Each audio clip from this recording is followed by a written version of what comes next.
Hello, how are you? I hope everyone is gesund, stark, und freilich, begashmis und beruchnis. I hope everyone is healthy, strong, and happy physically, spiritually. As usual in the past couple of weeks, our hearts and minds are with our brothers and sisters in Eretz Yisrael. We're in the midst of a war. Hashem Yirachim. We should all come to peace and health. All the hostages should be returned healthy, and the war should stop now. As usual in the past couple of weeks, we've added to the usual prayer and Torah with tzedakah. So here we're going to give tzedakah, gdela tzedakah, shemevi esagula. Tzedakah brings the redemption and Mashiach. Now we'll go to a prayer, and you said this pasuk before, this prayer, and it's directly related to what we're going to talk about in the parsha, and it's directly related to the war. And the pasuk is a pasuk in Tilim, Kapitel Ches, Pasuk Gimel, Mi piyoylelim v'yoin ki misadeta oiz, leman tzedirecha lahash b'soyev u'misnakeim.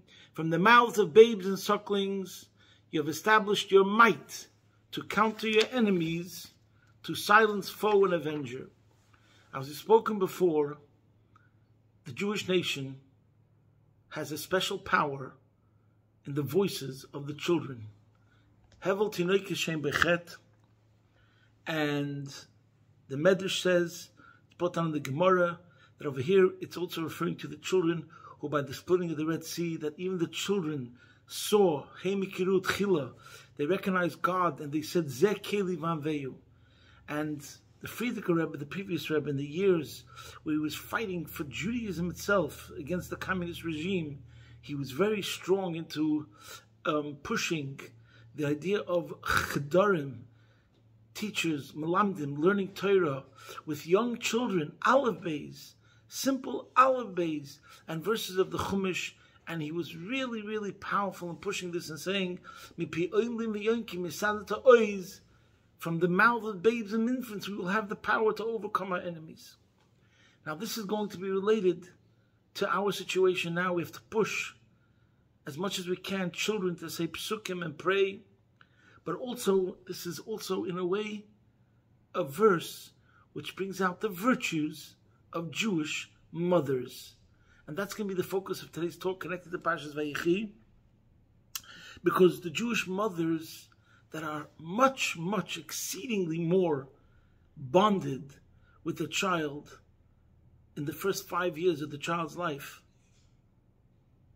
in comparison to the father. You can't even compare it, obviously. The child nurses from the mother. The child spends more time with the mother. It's only when it says Mishatinik, which when the child begins to talk, then Ovid Malamde Torah, the father teaches the child Torah. But who is the one that's essentially really deeper connected? And obviously from the fact that the mother gives birth to the child, which there's nothing that compares to that. And she has to go to the labor pains, carry the child for 9 months, etc., etc. So that creates a bond which is much more deeper and powerful than the bond between a father and a child. And that's the way it is al pi Torah, and we'll discuss it today a bit. So in this week's Parsha, there's a very interesting point that some people do not focus so much on, and that's the story where Yaakov is talking to Yosef and making Yosef swear that he will bury Yaakov in Eretz Yisrael. And he starts talking to his son, and Yaakov senses that Yosef might have a grievance. And what's the grievance? That Yaakov, it sounds like a bit of a hypocrite, chas v'shalom, to use a harsh word. Yaakov himself didn't bury Yosef's mother, Yaakov's beloved, his wife, in the Moras HaMachpelah. And here he's asking Yosef to bury Yaakov, his father, in Hebron. And therefore the pasuk says, in the beginning of Vayechi, as Yaakov is discussing this with Yosef, V'ani b'voi mipadan mesolai Rachel.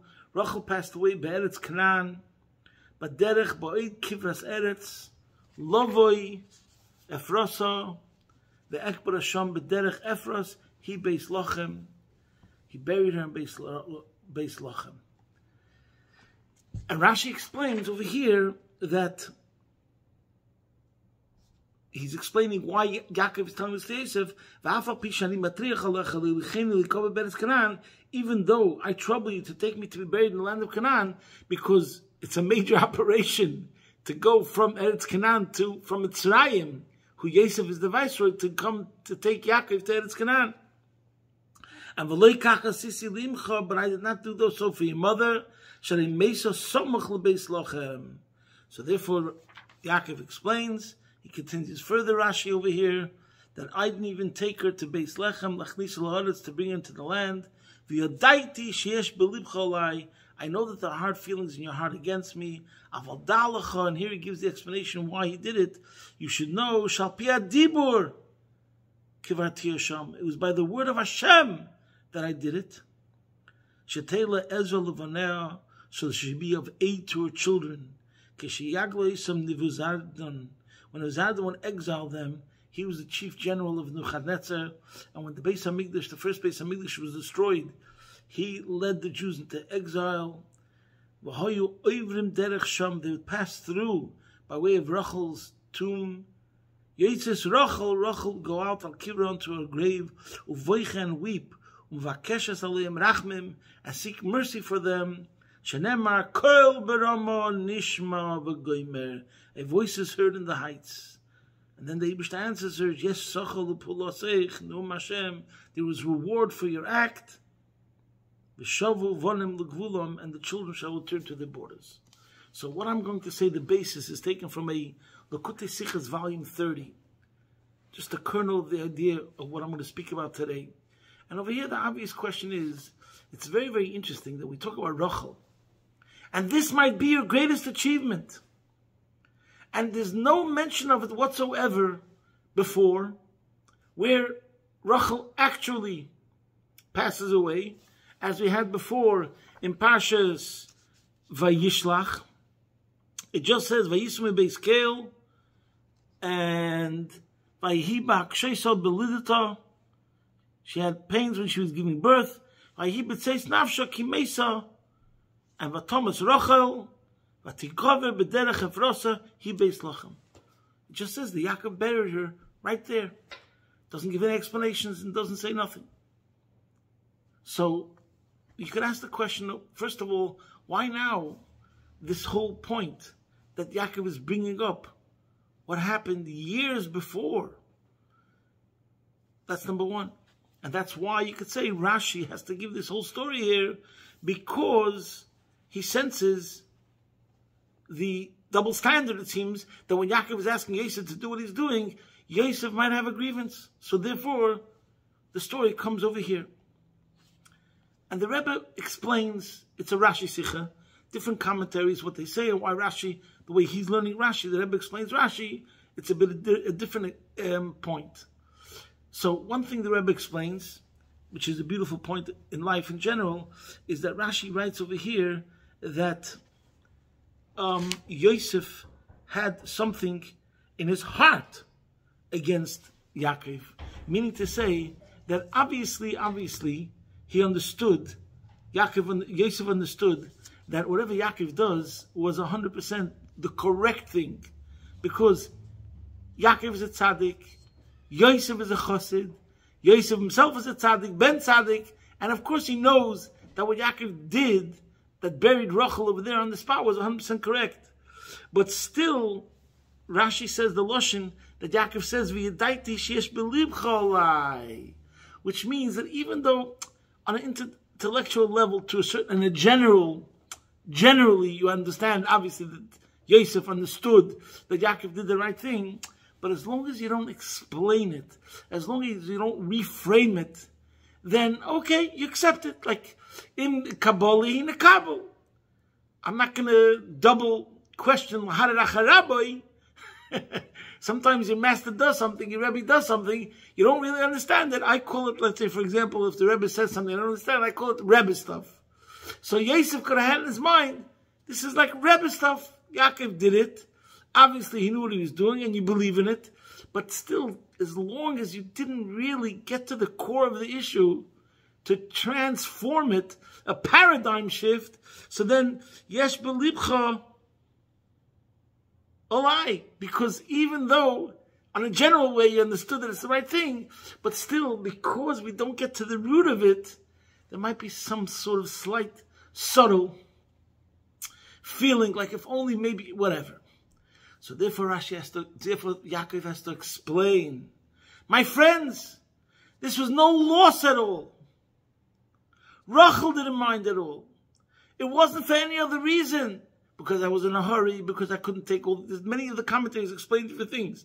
But not because I was in shock. Not because I couldn't take all the children with me to Hebron. The reason I did it is because I got a command, I got a message from Hashem. That this is what is meant to happen. And knowing Rachel, of course, this is what Rachel wants. And why? This is a win-win. Because of this act of Rachel giving away her place in the Ma'aras HaMachpelah, she was able to bring benefit to the most important cause, Machshavta sheYisrael Kodma l'chol davar, to the most important cause, which is the Jewish nation, in the most important hour, when they're in the abyss, when they're in exile. So now, to really appreciate this vart, let's go to the original Medrash, which brings down this story. And how much you thought that this is so amazing, but wait, there's more. It's an astonishing medrash. There's a medrash in Eicha that goes like this, where it brings down this whole story. And it says that when there was the Churban Beis HaMikdash, which is the greatest disaster in a certain sense, of the massacres of Yidden, and the destruction of the Beis HaMikdash, Hashem's house. So much so that the Gemara talks about how the sages for a certain time took out Ata Gibar, etc. And the Gemara has to say, Hein Gvuresav. In other words, how could Hashem allow that his own house should be destroyed and desecrated in such a fashion? And Avram and Yitzchak and Yaakov and Moshe Rabbeinu come and weep and cry and plead with Hashem himself. And it doesn't stop the decree. And it doesn't guarantee the return. As we're saying these days, bring them home. The hostages, the captives, the terrible, crushing destruction of the Churban and exile. And after Avram, Yitzchak, Yaakov, Moshe Rabbeinu plead with Hashem, it's Rachel and Rachel's cries and pleading that does it. And let me first read to you this medrash, and let's try to understand it. And the medrash says as follows: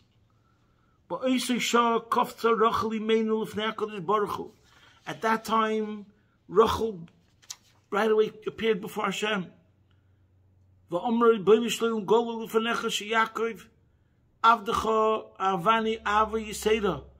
Yaakov, my husband, he loved me with a great love. He worked for 7 years to be able to marry me. When he finished working those 7 years, when I was supposed to marry my husband, my father Lavan, who was a con man, he was not straight. He was the ultimate of a dodgy person. And he wanted to switch me, to play a trick on Yaakov. And it bothered me very, very much. I found out about it. And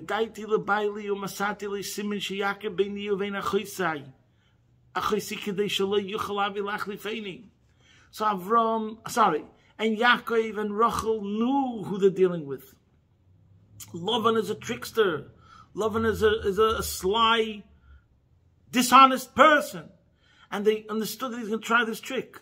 So Rachel initially made a signal of signs with Yaakov that in case Lavan will try to exchange them, switch Leah to Rachel, instead of Rachel, Yaakov will know the signs, so he shouldn't be fooled, and therefore Lavan's plot will fail. And therefore they made up certain signals and signs between themselves, Yaakov and Rachel. So I gave I gave Yaakov the signs, but then I came and I realized what's going to happen. I swallowed my desires, my personal interests, and I had mercy on my sister, because if Yaakov would expose Leah on that night, which is meant to be the wedding night for Leah, that she's going to marry this tzaddik Yaakov, and then she would be so publicly humiliated, embarrassed. I couldn't allow myself, Rachel is saying, I couldn't allow it to happen. I don't want it should be exposed, that everyone will see that she's not the one. So I decided, I told her all the signs, so that Yaakov should think it's Rachel. The Medrash continues a bit more. The bottom line is, Rachel did everything that she shouldn't become embarrassed or humiliated. And now Rachel turned to Hashem. I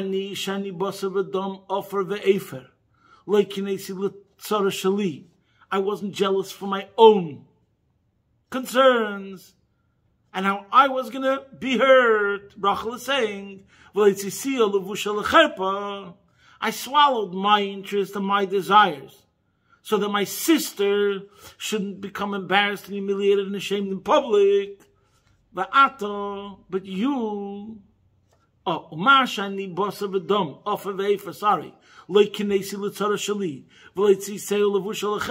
that I'm immortal of flesh and blood and ashes and dust, and I wasn't jealous. I didn't look at my personal grievance. I overlooked it so that my sister shouldn't get embarrassed. You are the King of Kings and you are eternal. You're not of flesh and blood and you have infinite mercy. You're getting jealous on the idols that the Jews worship instead of you. And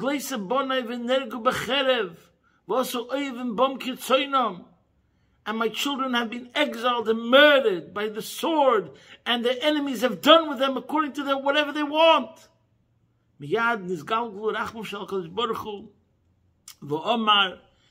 Immediately Hashem's mercies were flowing, and Hashem said, because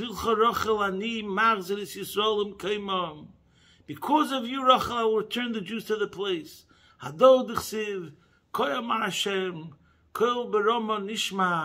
There's a voice that's heard on high by Hashem. Nihi bechi samrurim. The voice of bitter weeping. Rachel mavak al b'nei. Rachel is weeping over her children. She refuses to be consoled al b'nei keinenu. Uchsiv koyamar Hashem. And Hashem says, Minei koylech mibchi. You could restrain yourself from crying. And your eyes from tears. There's a reward for your actions. You have hope for the future. And your children will be returned to the borders. Wow, wow, wow. Where Avram goes and he tries, he fails. Yitzchak tries, also still a fail. Yaakov, Moshe Rabbeinu, Milanu Gadol Mimoshe, and still not. But Rachel is the one who affects it. The change that Hashem turns back the decree, promises her, your words, yes, Sachal Pulasech, not Avram, Yitzchak, Yaakov, and Moshe. Rachel is told, yes, Sachal Pulasech, V'shovu Banim L'Gvula. What is going on over here? Why? How can we understand it? And the explanation is exactly as the Medrash says. Going back to that story of what happened when she gave Leah the signs. That's her schus. So her schus is greater. That there's something, there's some quality connected to her Mesiras Nefesh that's greater than the quality of the Mesiras Nefesh of Avram and the Akedah, and greater than the Mesiras Nefesh of Yitzchak and Yaakov and Moshe Rabbeinu. So maybe we could say that the word is, there's a famous saying, we say there's one thing to die al Kiddush Hashem, and there's one thing to live with Mesiras Nefesh. There's a sense of martyrdom, which is a one-off sense of martyrdom where you face an overwhelming foe and you stand strong, and it's an amazing event. The story of the Akedah, many of the stories of Avram Avinu, and in general, the stories of Yaakov. He had a foe from without. That was Esav, or that was Lavan. And he had to stand by his principles. So it's about Judaism, Jewish values, and there's the enemy. There's an enemy of Esav, there's an enemy of Lavan. And he has to overcome these enemies to Judaism. And the same thing is Moshe Rabbeinu. The enemy is the Egyptians, the Egyptian culture, or different sort of enemies that were threats to Judaism, like the story with the spies, they're going against God. The story with Korach, they're also going against God. And it's a story. Here's the story. We have to stand strong, and then this too shall pass. No problem. But what's the Mesiras Nefesh here? The Mesiras Nefesh over here, in a certain sense, is in a certain sense, of course, Rachel transcends it, but she's going to have a sacrifice, which is a lifelong, eternal sacrifice. She's going to allow her sister to marry her beloved, and then watch as that relationship also flourishes and grows. And as a matter of fact, as it turned out, Leah was the one who bore all those many children to Yaakov, when she hadn't. So here we're dealing with the supreme act of self-abnegation, that this is going to be daily, for years. She could have allowed Rachel to be exposed, the whole ruse is up, and she would have Yaakov to herself. What did she do? In order not to embarrass Abbas Yisrael, in order not to cause shame, humiliation for another Jew, it's worth it to put yourself into a position where you might have pain, or it might hurt you, issues of the heart, shot through the heart. And it might be something which is going to be daily, every single day for decades and decades, so to speak. And yet, she was willing to do that. So in general, there's two sorts of self-sacrifice. Besides for the word, besides for the idea that there's self-sacrifice that's a one-off act, and there's a self-sacrifice which is daily, consistent, there's also the idea that this is something which really cuts deep, the very essence of intimacy and relationship, and how you're sacrificing that for the rest of your life to share it with another person. Now, by the way, I just want to go on to another subject which is interesting, related but not the same exact thing. There's a Jewish concept which is called faginin. I don't know how you translate it in English, but faginin means when the other person has good and you're happy with the other person's joy, with the other person's good fortune. It's interesting. I didn't see anything, I never saw anything written about this explicitly, but we know in life that, many times when you hear about someone else's suffering, you say, you feel bad. So you have that empathy. You can even have empathy, as we'll say in next week's Pasha. You can put yourself in someone else's shoes and feel the pain, what the other person is going through. But you know what? I'm talking now on a personal level. I find it harder when you see someone else who has success, not to have some feeling sometimes inside of you. I struggle with this sometimes. Like, what makes that person, God forbid, I shouldn't be saying this in public, but I'm saying this in the hope that to say that I plan on working on it. It's my resolution from today. that, and the Frierdiker Rebbe, the previous Rebbe, writes about this and talks, that Avas Reim, Avas Yisrael means feeling the pain of another. In other words, feeling pain when your friend is in pain. But also rejoicing the other person's simcha. And I find that harder. You can have struggles in many areas of your life. In parnasa, in children, in health, in nachas, whatever it is. And you feel to a certain extent, you're not the most wicked person in the world. I mean, why does it have to be like that? And you look around and you see, and this is like the oldest question in the book, that there's people that you think to yourself, it seems externally, even though you don't really believe it, that it doesn't look like they're all doing the right thing. And by them, there's always these happy endings and good fortune. And when it comes to my life, it seems everything's with a struggle, and it's not going so well. And by them, it just goes and seems like it's easy. So I'm not here to answer that. I'm here to uproot it in the first place. Let us all go in the ways of Rachel, that fagint. But forgetting is like the lowest level. That's not really saying a lot. It doesn't mean you actually have to give up something or sacrifice something. First start on that level. So number one, that's why I said it's related, but nothing compared.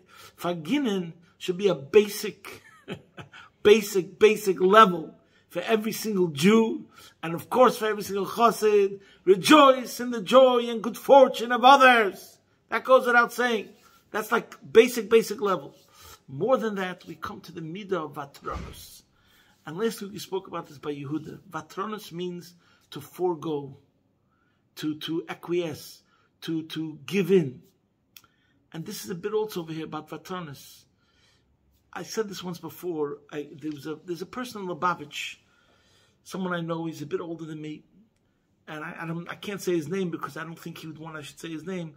But there was a dispute, a big dispute, that every Lubavitcher knows about this, between two institutions. And this is related to almost every single chassid. To make a long story short, one of the people involved, there's two sides. The person who is the main person of one side told me that he decided to give in. He told me straight from his mouth. And I was so surprised because I would never imagine that he's the type of person that would do this. He's not like a person like from the old school in a way. He's more like a with it person, sophisticated, And I was so surprised. He told me, you should know, Yankee, I want to tell you, from that moment, that day, there was a meeting that the two sides sat down because the Rebbe wanted to hear that they made up. He told me he walked into that meeting and he decided that he's giving in. And he told me from that moment in my life was turned around. My mazel, my good fortune.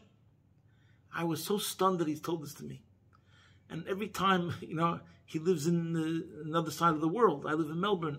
From time to time when I see him, I ask him, no, you remember what you told me that time? You still stand by that? And he tells me, absolutely. So this is such an important lesson we have to take to ourselves, to learn from Rachel. First of all, Mesiras Nefesh doesn't mean that we have to measure it by climbing mountains. Sometimes Mesiras Nefesh means when you want to say something about somebody, don't say it. Bite your tongue. Swallow your pride. That's what it means, Mesiras Nefesh. Look at this. The Mesiras Nefesh of Rachel. That she allowed her sister to have the joy at her own expense, Rachel's expense. Her Mesiras Nefesh is greater than the Avodah of Avraham, Yitzchak, Yaakov, and Moshe. She's the one that stops the decree of Golus. Yes, Sochel Pulasech. And it's because of her Mesiras Nefesh.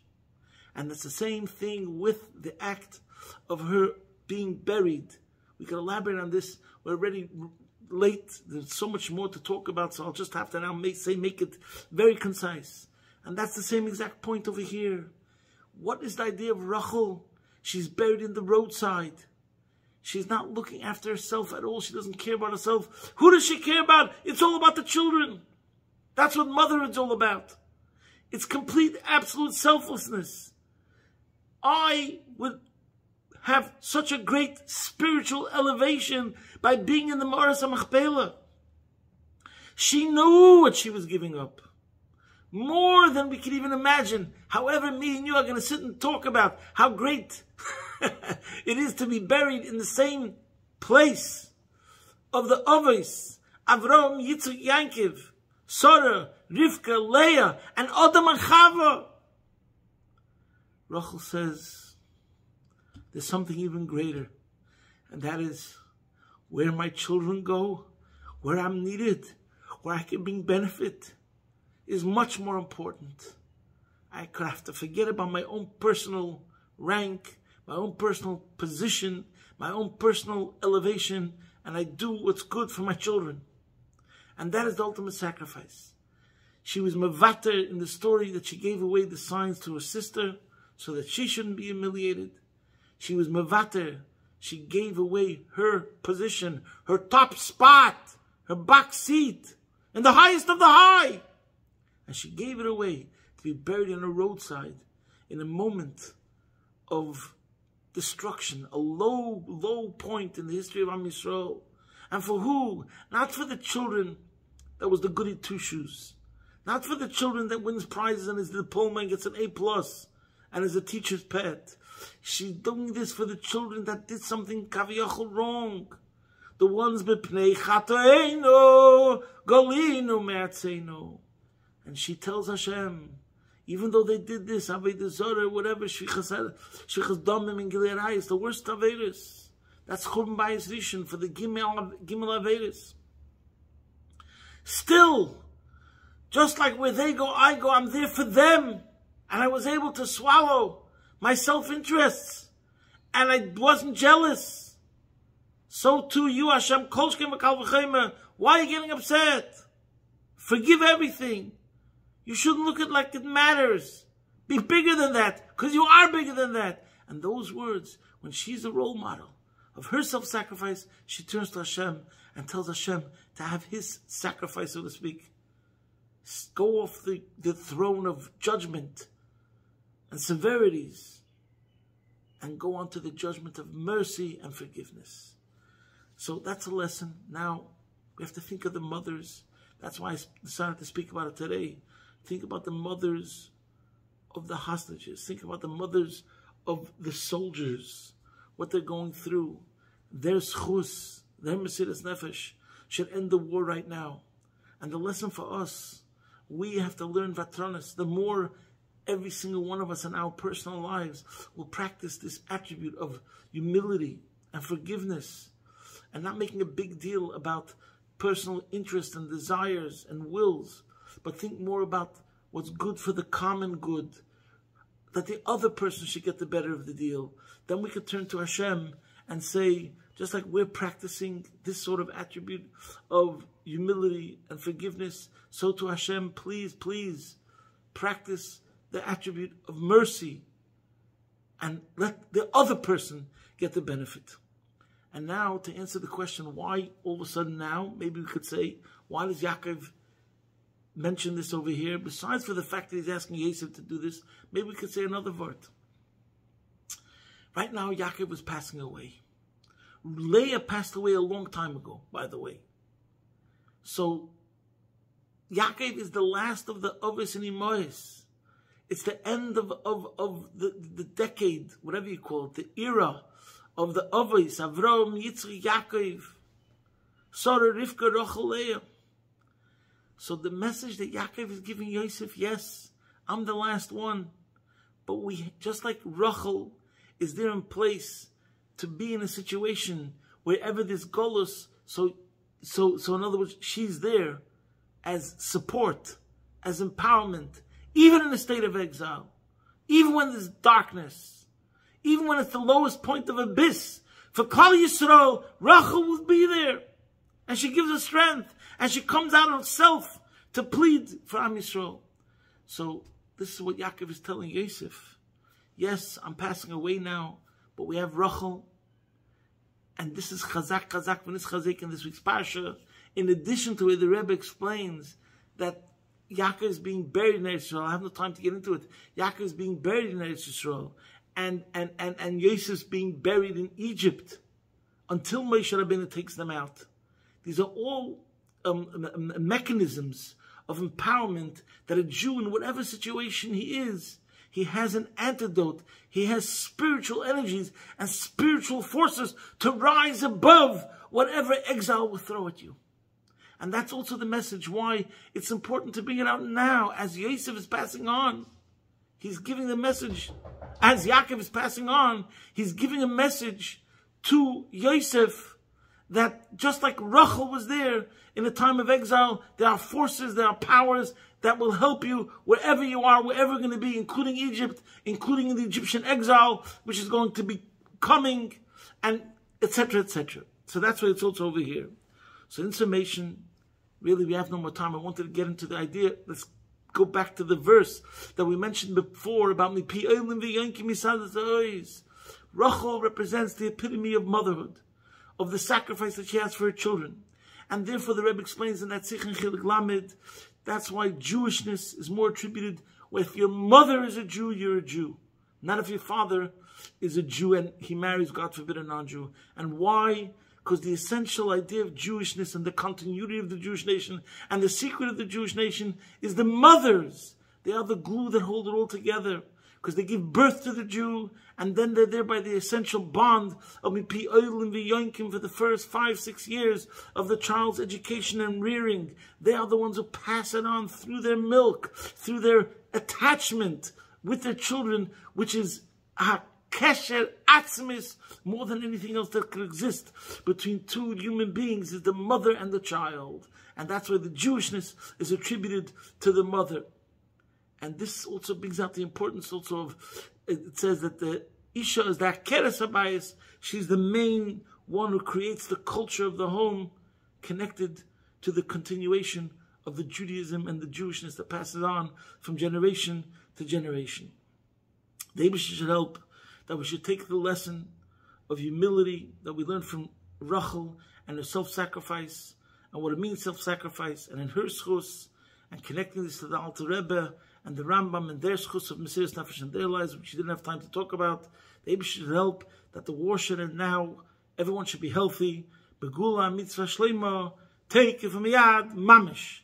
Posting from my home, Be'ez Hashem Yisborach, your man in Melbourne.